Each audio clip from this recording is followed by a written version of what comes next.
దేవునికి స్తోత్రం. ప్రియమైన వారలారా, రక్షకుడును ప్రభు అయిన యేసుక్రీస్తు వారి నామంలో మీకు శుభములు వందనాలు తెలియజేస్తూ ఉన్నాం. దేవుడు మిమ్మలను, మీ బిడ్డలను, మీ కుటుంబములను దీవించి ఆశీర్వదించునుగాక. ఆమేన్. God bless you. దేవునికి స్తోత్రం. హల్లెలూయా. ప్రియమైన దేవుని పిల్లలారా, ఒక బిల్డింగ్కి మెయిన్ ఆధారం ఏంటంటే దాని బేస్, దాని పిల్లర్స్, దాని పుట్టింగ్స్. ఎంత బలంగా పిల్లర్స్ ఉంటాయో బిల్డింగ్ అంత బలంగా ఉంటుంది, అంత ఎక్కువ కాలం మన్నుతుందండి.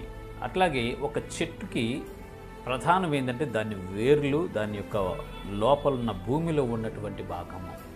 అవి ఎంత దృఢంగా, ఎంత లోతుకు వెళితే ఆ చెట్టు అంత బలంగానూ అంత ఎక్కువ కాలం జీవిస్తున్నట్లు మనం చూస్తామండి. అదేవిధంగా ఒక మనిషికి కూడా బేస్ అనేది చాలా అవసరం. ఆ బేస్ అనేది మనం లేకపోతే స్థిరంగా లేక అస్థిరంగా ఉంటామండి. ఆ చెట్టు వేర్లు ఎంత దృఢంగా ఉండి ఎక్కువ కాలం ఉంటాయో ఆ విధంగా నీతిమంతులు ఆ వేరు పారి స్థిరంగా ఉంటారు అని పరిశుద్ధ లేఖనాలు సెలవిస్తున్నాయి. చూద్దాము లేఖన భాగము. సామెతల గ్రంథము 12వ అధ్యాయము 12వ వచనము 2వ లైన్ మనము చూసినట్లయితే అక్కడ ఏ రీతిగా రాయబడి ఉంటూ ఉన్నది. ఆ నీతిమంతుల వేరు చిగుర్చును. దేవునికి స్తోత్రం. హల్లెలూయా. నీతిమంతుల వేరు చిగురించిద్దంటండి. మనం కొన్ని వృక్షాలను గమనిస్తాం.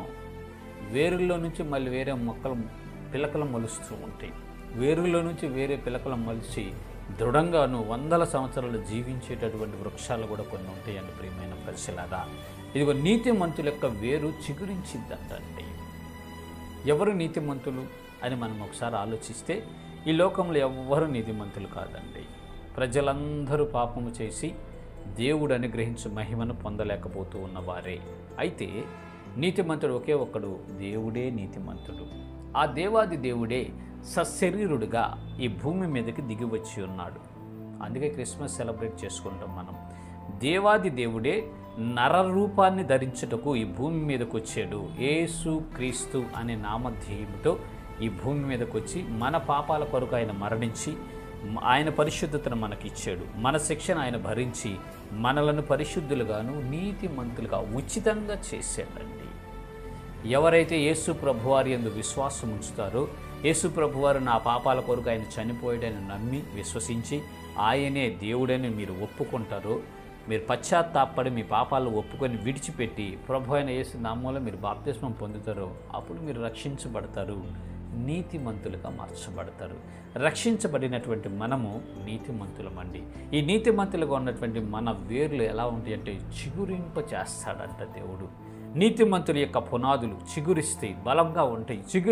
చిగురు పెట్టే అనుభవంలోకి మనం ఉంటామని పరిశుద్ధ లేఖనాలు సెలవిస్తున్నాయి. ప్రియమైన దేవుని పిల్లలారా, తాత్కాలికంగా కొన్ని శ్రమలు మీకు కలుగుతున్నప్పటికీ మీరు ఓర్చుకొని సహించుకోగలిగితే మీ వేరు చిగురించబోతుంది.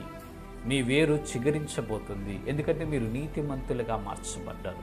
యేసు ప్రభువారిని మీరు అంగీకరించారు, సొంత రక్షకుడిగా స్వీకరించి ఈ విశ్వాసయాత్రలో మీరు నడుస్తూ ఉన్నారు కాబట్టి మీ వేరులు చిగురించబోతున్నాయి. మీరు భయపడాల్సిన పని లేదు, చింతించాల్సినటువంటి అవసరం ఎంతకంటే లేదు. మనుషులు దూరమైన, నీ ఇరుగు పొరుగు వారే నీకు దూరమైన, ఎన్నో శ్రమలు, బాధలు, కష్టాలు, వ్యాధులు మిమ్మల్ని కృంగతీస్తున్నప్పటికీ యేసయ్య యందు మీరు విశ్వాసం ఉంచితే మీరు నీతిమంతులై ఉన్నారు కాబట్టి మీ వేరు చిగురించబోతుంది. మీ వేరు చిగురించబోతుంది. దేవుడు మిమ్మల్ని బలపరచబోతున్నాడు, మిమ్మల్ని తాకబోతున్నాడు, మిమ్మల్ని ఆశీర్వదించి ఆశీర్వాదకరంగా ఉన్నతమైనటువంటి స్థానంలో మిమ్మల్ని ఉంచబోతున్నాడు. కాబట్టి ప్రియమైన దేవుని పిల్లలారా, నీతిమంతుల వేరు చిగురించబోతుంది. మీరు నీతిమంతులుగా ఉన్నారు కాబట్టి మీ వేర్లు చిగురించబోతున్నాయి. ఆనందించి సంతోషించి గంతులు వేయండి. దేవుని యందు భయభక్తులు కలిగి ఆయన త్రోవల్లో నడుచుకొని ఆయనకు సమస్తం అప్పగించి దేవుని కృపను పొందుకోనండి. ఇటు కృప దేవుడు మనందరికీ దయచేయునుగాక. ఆమేన్. God bless you. దేవునికి స్తోత్రం. హల్లెలూయా. Praise the lord.